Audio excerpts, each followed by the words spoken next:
Have a great day, everyone. We are here in one of the most visited villages in Mindanao, Sitio Inamong, Barangay Datu Ladayun, Arakan Town, Province of North Cotabato.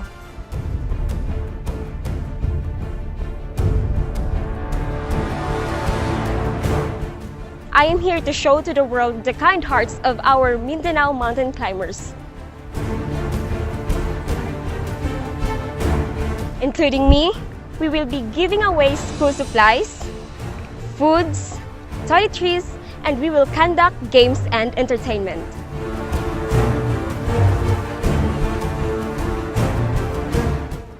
Welcome to our first episode. Join me. This is MhaExplorer. Tara, let's!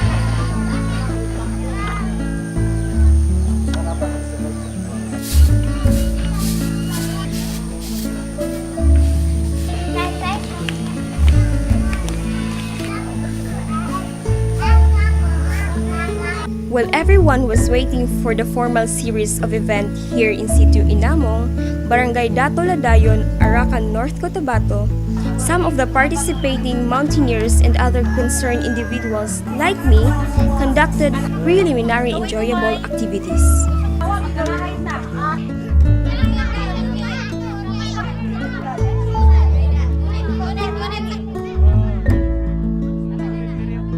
This old man, a soldier, Edwin Alihaga, brought with him his own money for prizes in his parlor games. But before that, he literally threw money to the children.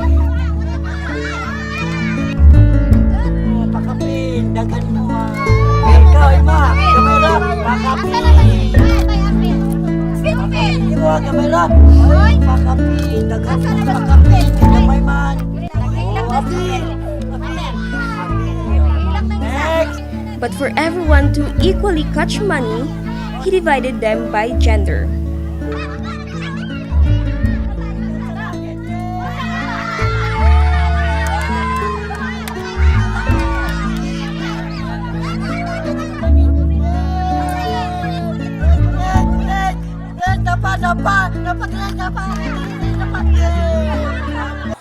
Since for us Filipinos, dancing is part of any celebration. Kids and adults try their best in modern dancing. And for each one who he judged as the best, he gave them money as prize. But I observed one thing. Much of the children didn't give much their best performance. Therefore, since I have a little talent in dancing, I taught them some steps. And this was how it went through.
Lucky I am to be part of this wonderful event initiated by one mountaineer who planted in his heart a service to others.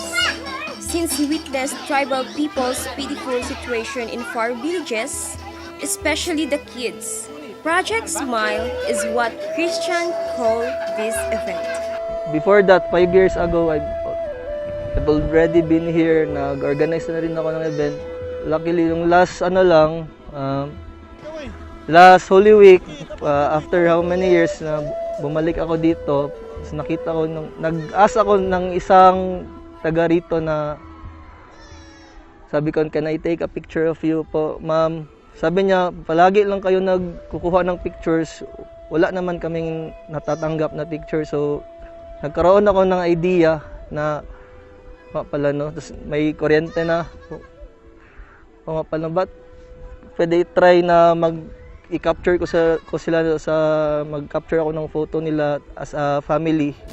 This place has been known to many mountaineers because they are enticed to visit the hidden treasure of the Tahorog, Tinananon, Manobo tribe. Before they can reach Matigal Falls, they have to pass by here in this village. In that, every single registration of Christian made him develop a relationship with the people. But Christian was not alone in this endeavor. He was enjoined by his fellow organizer and mountaineer, Roz Punayo, whose heart is also into helping people in the mountains. Like Christian, she was inspired by a Davao-based documentary filmmaker and TV journalist who is fond of featuring the lives, culture, and situations of tribal people in Mindanao. In events like this, it makes me motivated in life, and it gives me more.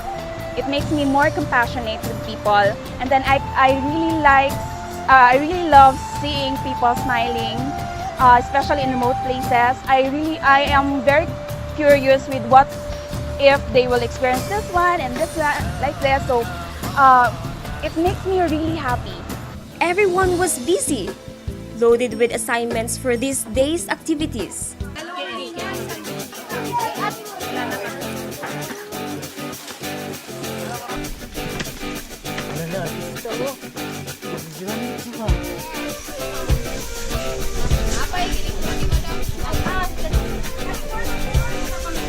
To properly divide our responsibilities as we serve the residents here in this village, our organizer assigned us into 2 areas.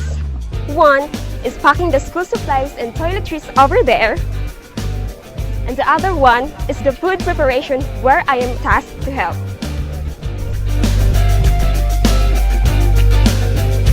Happy I was when I had my hands dwell into the food preparation. Though this is not my first time in serving other people, but I had a different spark in my heart in this kind of service. Even before this date arrived, I was excited to come here, to see the faces of the children with sweet smile. And now that they are just in front of me, my joy is doubled. After we prepared the sets of food for the kids, I transferred to packing area. Here, we gathered sets of school supplies for each kid living here in Inamong. On these notebooks and papers, well, they write learning they got from a faraway school. In these pens and pencils, well, they use for drawing the dreams they have for their families and for their entire village. Christian decided to conduct a gift-giving activity in this place because it came into his learnings that parents here have hard times to buy school supplies every opening of classes. Residents here claimed that their meager income they gain from their farm is good enough for everyday food. Ang panginabo mo dire, kuan trabaho lang mo mananom o kanang among panginabo dire mais, kaning humay, saging, kamuting kahoy o kaning kamuting katay. Unlike huge farms of other places, especially rice fields, farm operators utilize carabao and hire poor neighbors to till their lands. But here in their place, Their bodies are their entire capital. Wa man may kabaw. Mugdaro lang mi o kanang maglampisa lang. Inig kuan kanang mag-abot mo na nami abot. Hago pa may backlight pa do highway pasan. Ay wa man may motor. Na may motor kuan man kanang dito man may patio no sa pasahe. But during my conversation with them under this little waiting area, everybody seems happy, full of hope, though uncertain of what tomorrow may give them. When I talked to their indigenous people's mandatory representative, Dr. Ginang, my heart melted when I learned that their kids have hard times in going to school. They need to walk 7 kilometers, some with slippers, but many with bare foot only. Ang estudyante namo luoy kaayo kay 7 kilometros gikan dinhi sa Sitio Inamong padulong sa barangay. So lisod kay mga bata kay nagasubay sila sa kadalanan panahon nga ting-ulan, luoy kay mga bata pag-abot sa barangay basa na ang ilang mga papel. So kinahanglan unta namo dinhi sa Sitio Inamong nga adunay may mahimong makatabang umutan-aw sa amuang komunidad dinhi para maglambo kining amuang lugar Sitio Inamong, Barangay Datu Ladayun. I was filled with information but more with compassion. That's why I can't wait to see the happy faces of their children once they receive the gifts from the organizers and volunteers.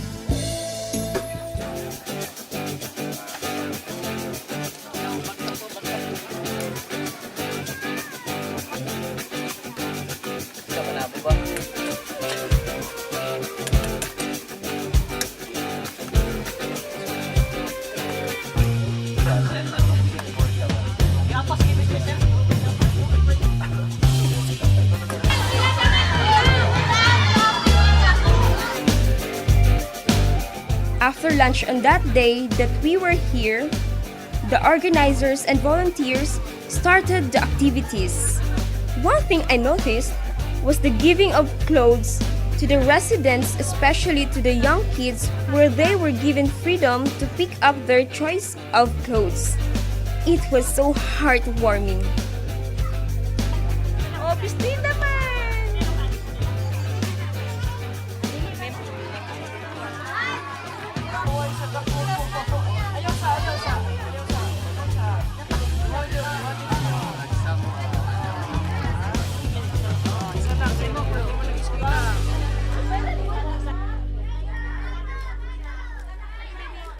But other events that took place made my heart warmer, especially when they were able to taste ice cream.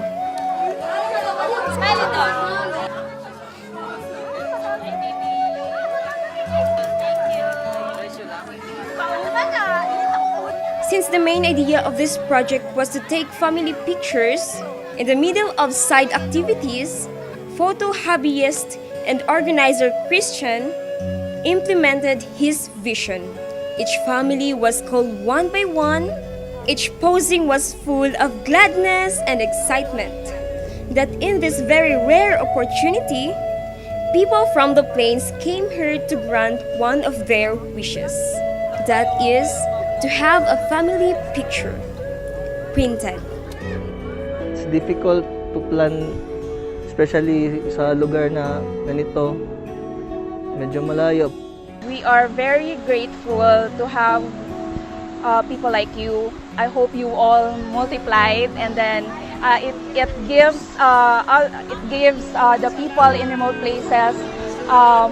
It shows how it shows that there are givers outside their places.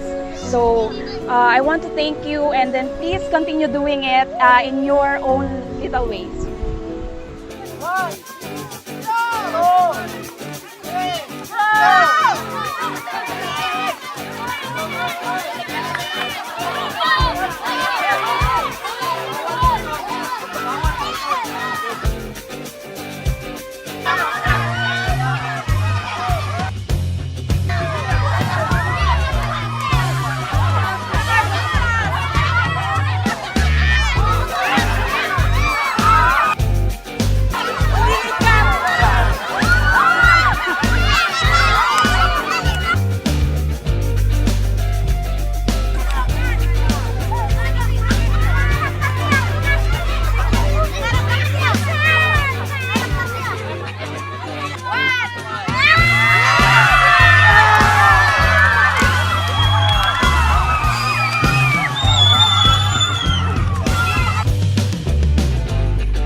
On that night, after a very enjoyable day, I was given a chance to take a glimpse of two of the beneficiaries of the given school supplies.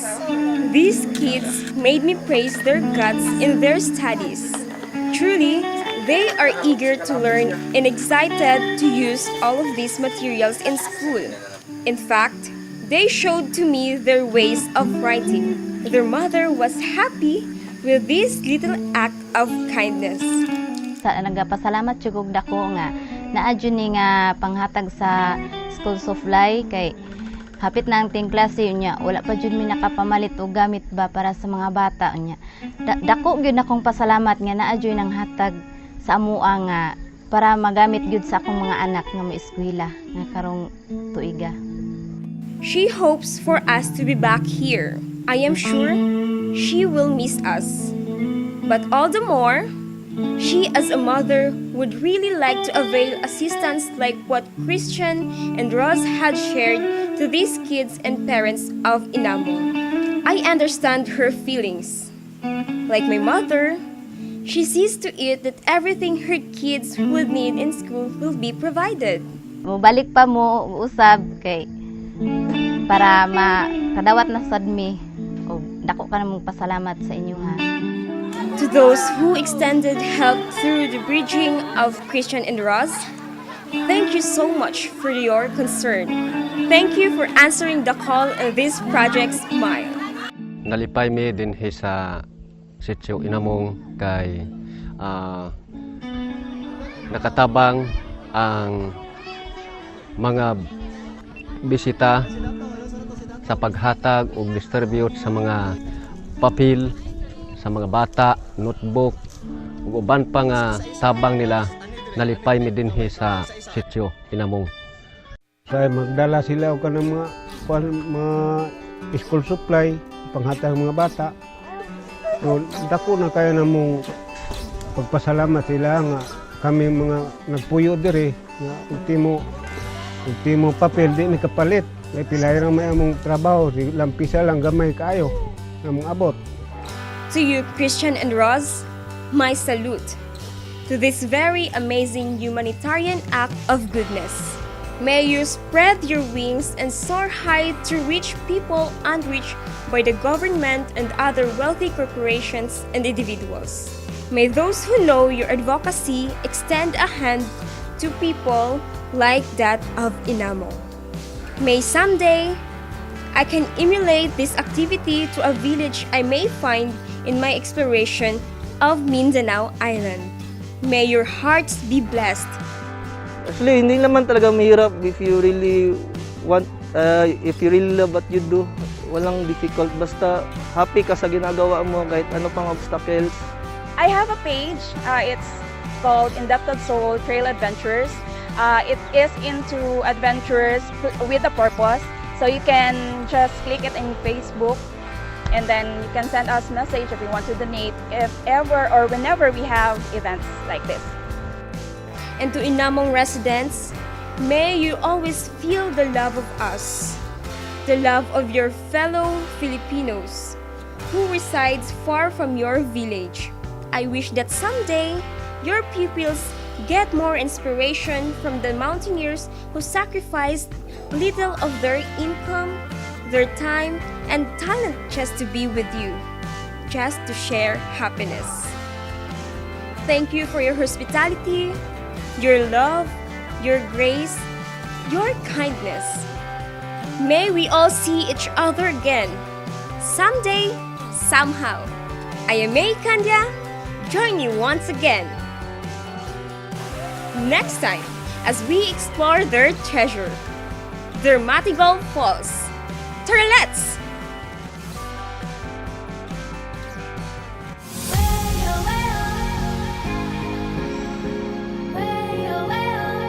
Stand by. 3, 2, 1, go.